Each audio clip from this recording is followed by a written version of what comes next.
Caín y Abel probados. Caín y Abel, los hijos de Adán, eran muy distintos en carácter. Abel poseía un espíritu de lealtad hacia Dios.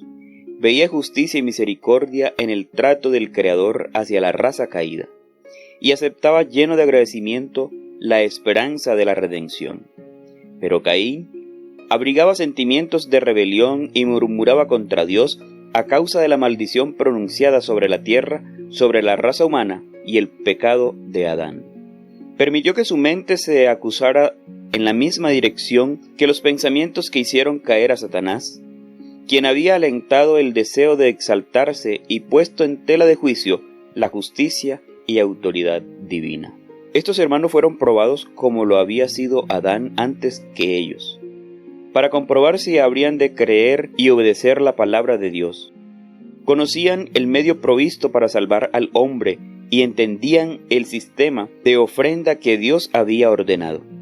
Sabían que mediante esa ofrenda podían expresar su fe en el Salvador, a quien éstas representaban, y al mismo tiempo conocer su completa dependencia de Él para obtener perdón. Y sabían que sometiéndose hacia al plan divino para la redención, demostraban su obediencia a la voluntad de Dios.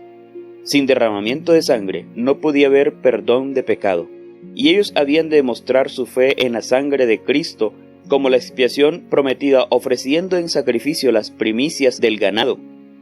Además de esto, debían presentar al Señor los primeros frutos de la tierra como ofrenda de agradecimiento. Los dos hermanos construyeron altares semejantes y cada uno de ellos trajo una ofrenda. Abel representó un sacrificio de su ganado conforme a la instrucción del Señor. Y miró Jehová con agrado a Abel y a su ofrenda. Génesis 4:4. Descendió fuego del cielo y consumió la víctima. Pero Caín, desobedeciendo el directo y expreso mandamiento del Señor, presentó solamente una ofrenda de frutos.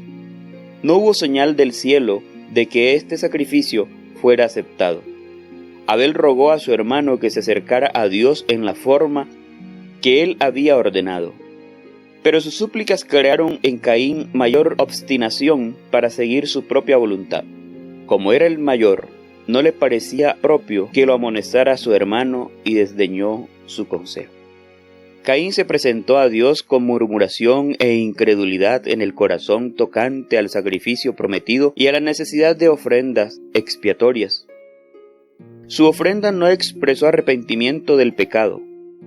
Creía que, como muchos creen ahora, que seguir exactamente el plan indicado por Dios y confiar eternamente en el sacrificio del Salvador prometido para obtener salvación sería una muestra de debilidad. Prefirió depender de sí mismo, se presentó confiadamente en sus propios méritos, no traería el cordero para mezclar su sangre con sus ofrendas, sino que presentaría sus frutos, el producto de su trabajo. Presentó su ofrenda como un favor que hacía a Dios para conseguir la aprobación divina. Caín obedeció al construir el altar, obedeció al traer una ofrenda, pero rindió una obediencia parcial. Omitió lo esencial, el reconocimiento de que necesitaba un Salvador. En relación al nacimiento y a la educación religiosa, estos hermanos eran iguales. Ambos eran pecadores, y ambos reconocían que Dios demandaba reverencia y adoración. En su apariencia exterior, su religión era la misma hasta cierto punto, pero más allá de esto, la diferencia entre los dos era grande. Por la fe, Abel ofreció a Dios más excelente sacrificio que Caín. Hebreos 11:4. Abel comprendía los grandes principios de la redención, veía que era pecador y que el pecado y su pena de muerte se interponían entre su alma y la comunión de Dios. Trajo la víctima inmolada, la vida sacrificada, y así reconoció las demandas de la ley que había sido quebrantada.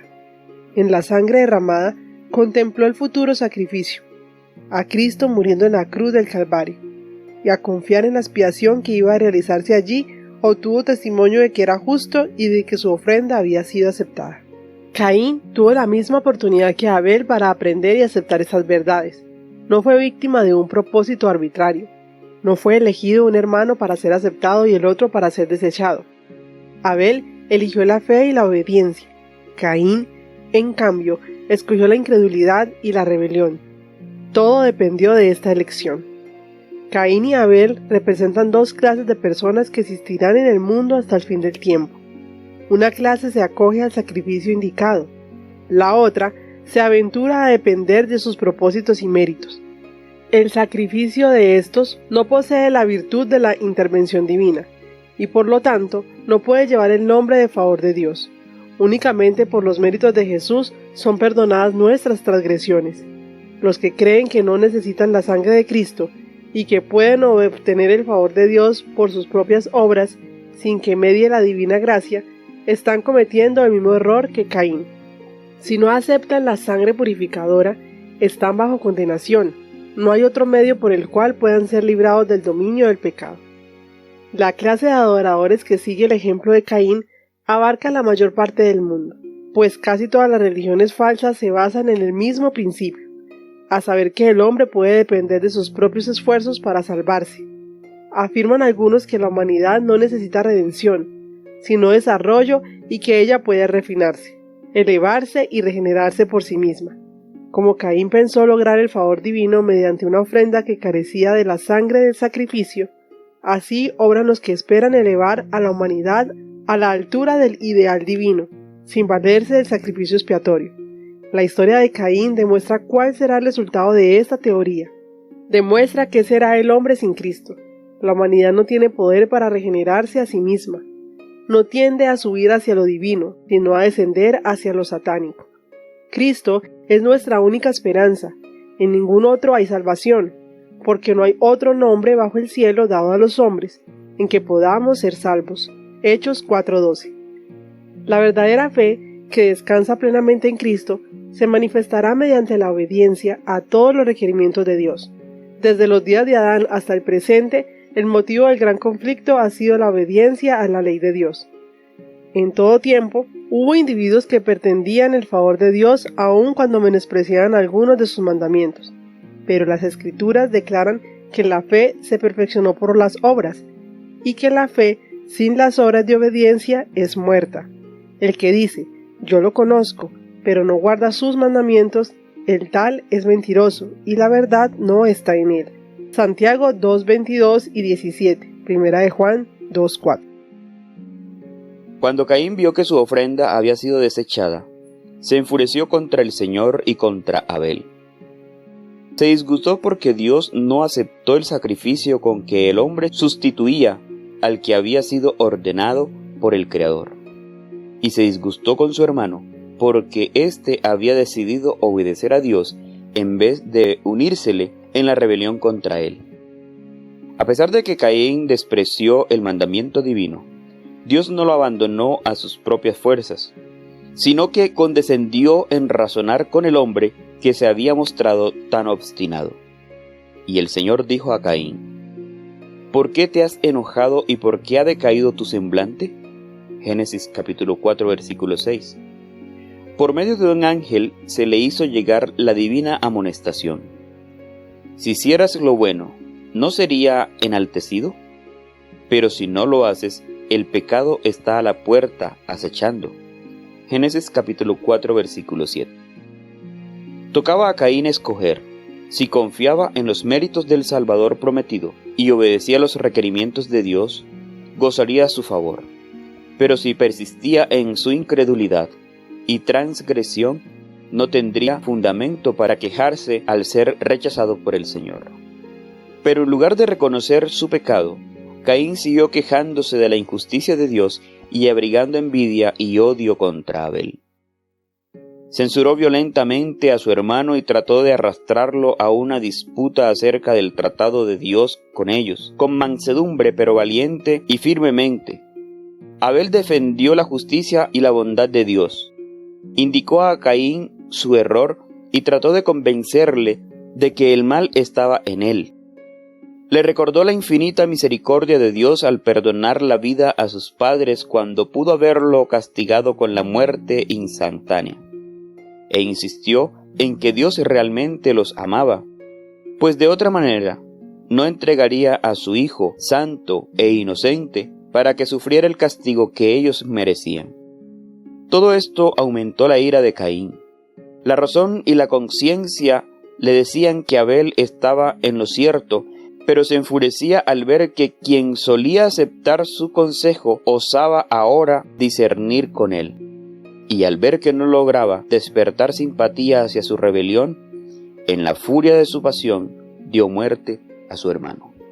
Caín odió y mató a su hermano no porque Abel le hubiera causado algún mal, sino porque sus obras eran malas y las de su hermano justas. Primera de Juan, capítulo 3, versículo 2.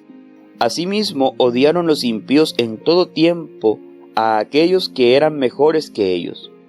La vida de obediencia de Abel y su fe pronta para responder eran un perpetuo reproche para Caín.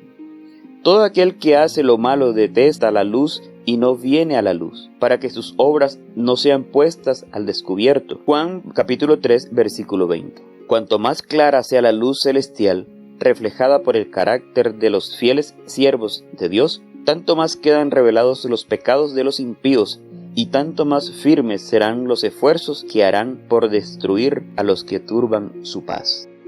Cuando Caín, movido por el espíritu malo, vio que no podía dominar a Abel, se enfureció tanto que le quitó la vida. Y dondequiera haya quien se levante para vindicar la justicia de la ley de Dios, el mismo espíritu se manifestará contra ellos. Es el espíritu que a través de las edades han levantado la estaca y encendido la hoguera para los discípulos de Cristo. Pero las crueldades perpetradas contra ellos son instaladas por Satanás porque no pueden obligarlos a que se sometan a su dominio. Es la ira de un enemigo vencido.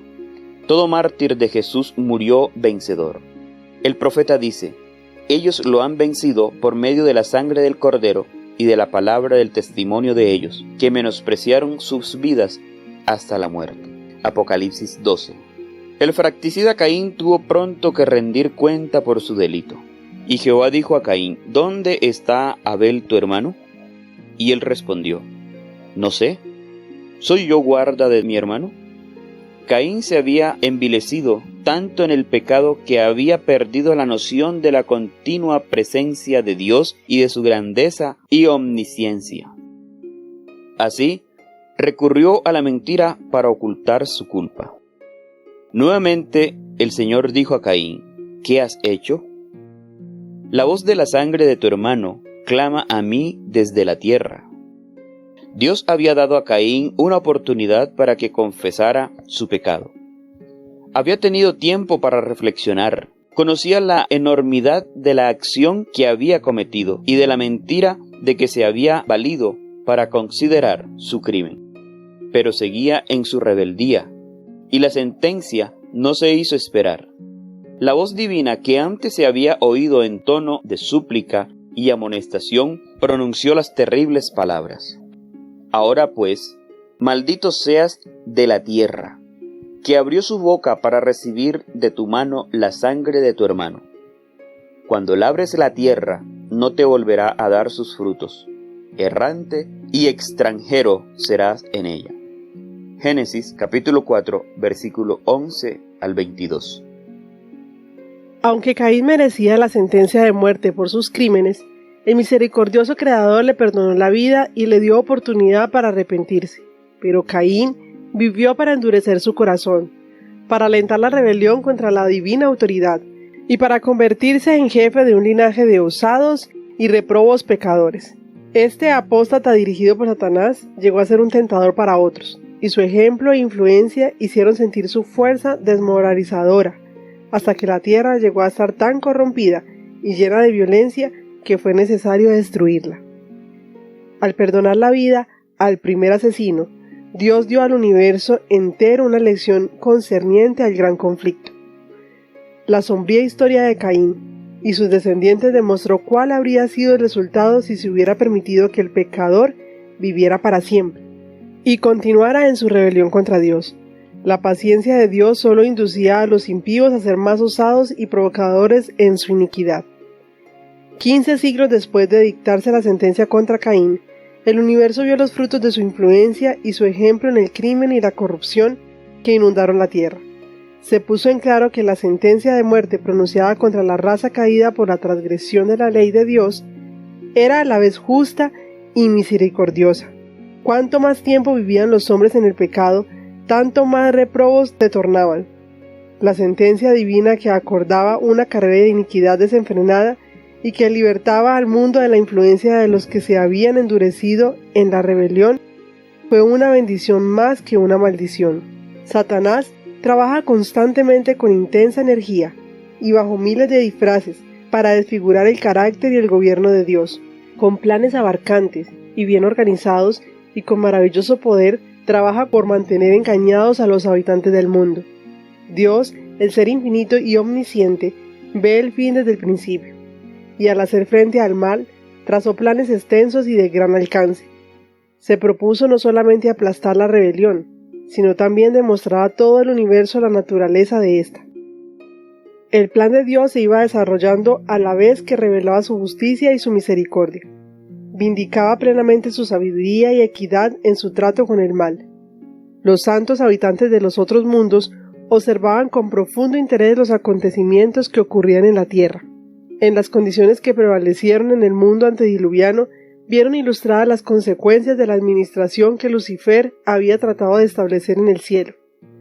Al rechazar la autoridad de Cristo y al desechar la ley de Dios, en aquellos despóticos pecadores antediluvianos veían los súbditos sobre los cuales Satanás ejercía dominio.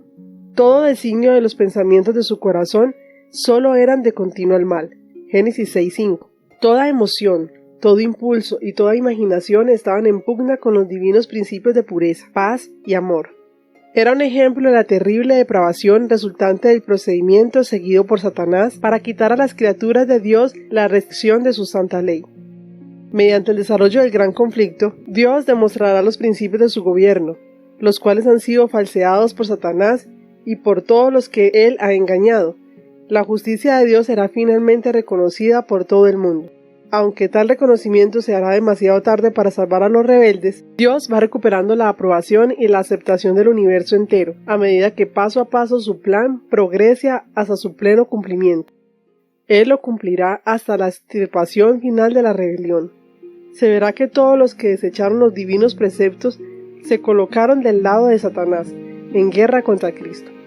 Cuando el príncipe de este mundo sea juzgado, y todos los que se unieron con él compartan su destino, el universo entero testificará así acerca de la sentencia: justos y verdaderos son tus caminos, Rey de los santos. Apocalipsis 15:13.